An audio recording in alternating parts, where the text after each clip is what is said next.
Quand j'ai vu la bande-annonce de Sentinelle, je me suis dit « Aïe aïe aïe aïe aïe, ce film va être une catastrophe !»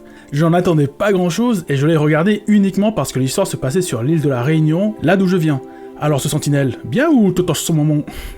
Malgré ma mauvaise impression de départ, j'ai trouvé ce film pas si mal que ça. J'ai rigolé à plusieurs actions et réactions super connes du personnage principal. Bon après il faut aimer l'humour de Jonathan Cohen. Si vous vous êtes fait chier devant La Flamme, Le Flambeau ou Family Business, vous vous ferez chier devant ce Sentinelle. Car ici nous avons ce que Jonathan Cohen sait faire de mieux, un mec à la bêtise abyssale mais qui est totalement imbu de sa personne avec un melon stratosphérique. Et ça marche plutôt bien car le reste de l'univers est totalement sérieux et crédible. Nous avons 2-3 persos idiots, mais les autres, et en particulier les méchants, sont implacables et plutôt inquiétants. Le film nous gratifie d'une scène d'action assez sympa où l'on a vraiment l'impression que le héros peut se faire tuer. La scène ne prend pas de gants et nous avons même quelques passages en poil gore. Nous avons aussi des blagues uniquement basées sur le montage et d'autres sur les situations. Que demander de plus? J'adore quand les créateurs tentent des choses quitte à se casser la gueule. J'ai aimé toutes les prises de risque du film. Après l'histoire est assez simpliste, mais pour un premier jet, franchement ça le fait. En termes de points noirs, je n'ai rien à dire sur l'histoire car même si elle prend des libertés scénaristiques, c'est en totale adéquation avec cet univers loufoque. Toutefois, les deux points que je relèverai, c'est premièrement, on n'a pas l'impression d'être sur l'île de la Réunion.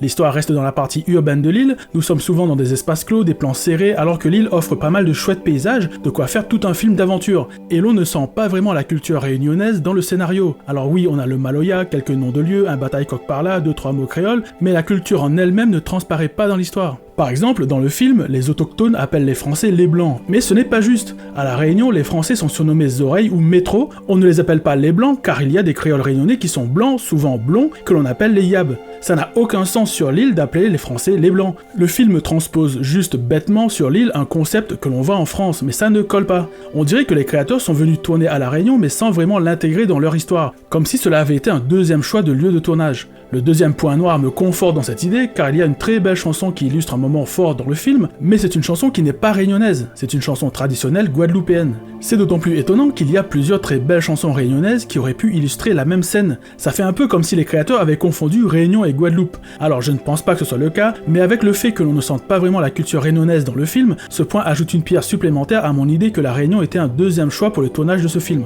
Sentinelle est une plutôt bonne surprise si vous aimez le genre d'humour que propose le film. Il propose des choses, prend des risques, je regrette juste que le scénario n'intègre pas plus la culture réunionnaise dans son histoire, parce que le créole réunionnais se prête super bien à la comédie et le film aurait capté encore plus le public de l'île. Pour finir, la fin a l'air ouverte, et s'il y avait un deuxième film, j'espère que les créateurs iront un peu plus loin en termes d'inventivité et nous étonneront encore plus d'un point de vue histoire. Peut-être en changeant de genre, pour aller vers un film d'aventure, voire un film fantastique ou de science-fiction, pourquoi pas. Bref, je vous le conseille si vous avez envie de voir une comédie française assez étonnante et plutôt efficace, mais qui manque d'un ancrage fort dans le lieu où il se passe, ou si vous êtes un touriste parce que... Vous les touristes qui débarquez, soyez les bienvenus dans mon pays ensoleillé, qui vous est inconnu. La mer est bleue et le ciel est toujours beau, nos montagnes sont les plus jolies. Les paillons que dans le ciel volent très haut, la nature est toujours bien fleurie.